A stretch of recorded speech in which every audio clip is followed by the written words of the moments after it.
धन्य कौन। एक बार भगवान श्री कृष्ण दुर्योधन के यज्ञ में शामिल होकर द्वारकापुरी लौट चुके थे। समुद्र के मध्य में स्थित द्वारकापुरी अमरावती के सदृश शोभा दे रही थी। उसका वैभव इंद्र की स्वर्णपुरी के वैभव को भी लज्जित कर रहा था। उसकी छटा के सामने इंद्रपुरी की छटा भी लज्जा रही थी। उसके यश और प्रताप का गौरव पृथ्वी पर चारों ओर गूंज रहा था। साधारण नृपतियों की तो बात क्या, द्वारका के वैभव को देखकर स्वयं देवराज इंद्र के मन में ईर्ष्या उत्पन्न हुआ करती थी। एक बार पृथ्वी के सैकड़ों नृपति द्वारकापुरी की छटा और उसके वैभव को देखने के लिए वहां गए।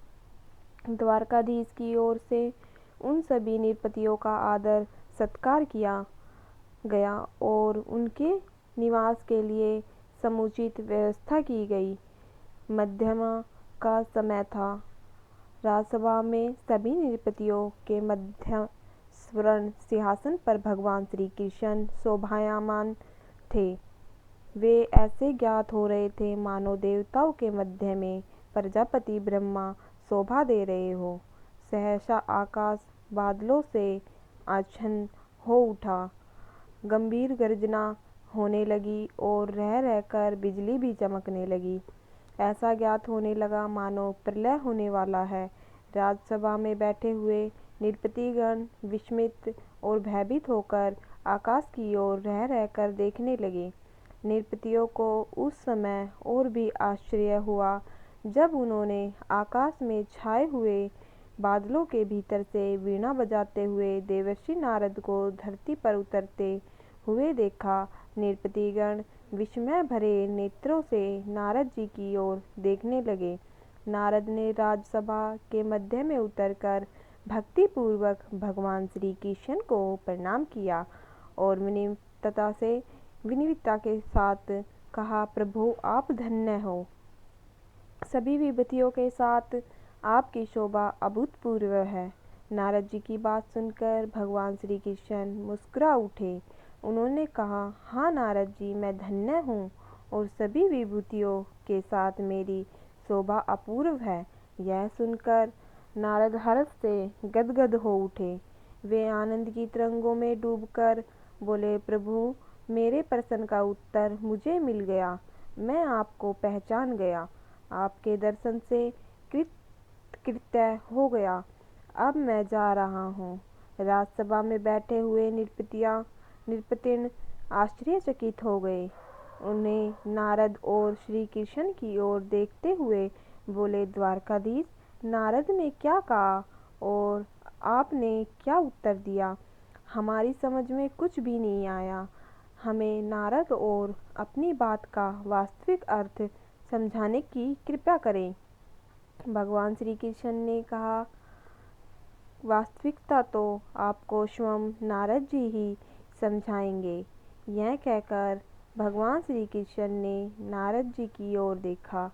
नारद अपनी ओर भगवान श्री कृष्ण की बात का वास्तविक अर्थ नृपतियों को समझाने लगे। नृपतिगण नारद की ओर देखते हुए बड़े ध्यान से उनकी बात सुनने लगे। नारद जी बताने लगे, प्रभात के पश्चात का समय था। सूर्य की स्वर्णिम किरणें धरती पर खेल रही थी। मैं गंगा के तट पर विचरण कर रहा था। मेरी दृष्टि एक विशाल कुर्म पर पड़ी जो गंगा के पवित्र जल में डुबकियां लगा रहा था। मैंने कुर्म के पास जाकर उससे कहा, तू धन्य है जो दिन रात गंगा के पवित्र जल में डुबकियां लगाया करता है। गंगा के जल में डुबकियां लगाने के कारण तू देवताओं के समान पवित्र हो गया है। मेरी बात सुनकर कुर्म बोल उठा, देवर्षि, मैं धन्य नहीं हूँ। धन्य तो वह गंगा जिसके जल में हमारे जैसे लख लख जीव निवास करते हैं। कर्म की बात सुनकर मैं गंगा के समक्ष उपस्थित हुआ। मैंने गंगा से कहा, देवर्ष्य गंगे, तू धन्य है। तू लख लख जीवों को अपने जल में स्थान देकर उन्हें संजीवनी प्रदान करती है। मेरी कथन को सुनकर गंगा बोली, देवर्षि, मैं धन्य नहीं, धन्य तो वह समुद्र जो मेरी जैसी सैकड़ों सरिताओं को धारण करता है। मैं समुद्र के समक्ष उपस्थित हुआ। मैंने समुद्र से कहा, सरिताओं के स्वामी, आप धन्य हैं।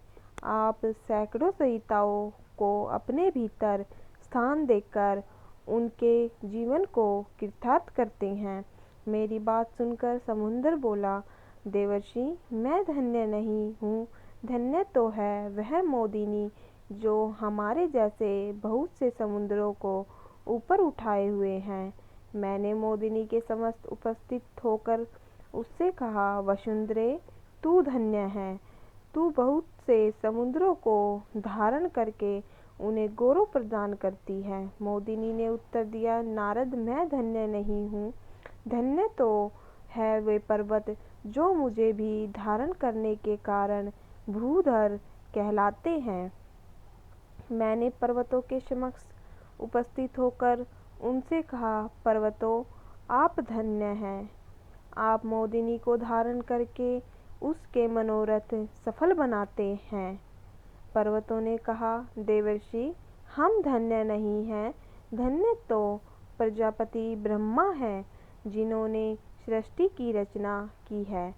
मैंने ब्रह्मा की सेवा में उपस्थित होकर उनसे कहा, प्रजापति, आप धन्य हैं, आपने सृष्टि की रचना करके अपनी क्षमता का परिचय दिया है। प्रजापति ने उत्तर दिया, देवर्षि, मैं धन्य नहीं हूँ, धन्य तो है वे भगवान श्री कृष्ण जो विष्णु के अवतार हैं और जो इस समय द्वारका के राज सिंहासन पर विराजमान है। यह वास्तविकता बताकर नारद जी ने नृपतियों से कहा, मैं इसी सत्य के अनुसंधान के लिए यहाँ आया था। भगवान श्री कृष्ण ने स्वयं सत्य का उद्घाटन किया। मैं धन्य हूँ नृपतियों, कि श्री कृष्ण को छोड़कर और कोई धन्य नहीं। नारद अपने कथन को समाप्त कर नारायण नारायण कहते और वीणा बजाते हुए आकाशलोक की ओर चले गए और नृपतिगण श्री कृष्ण को सर्वपूजित जानकर उनकी वंदना करने लगे। जय श्री कृष्ण।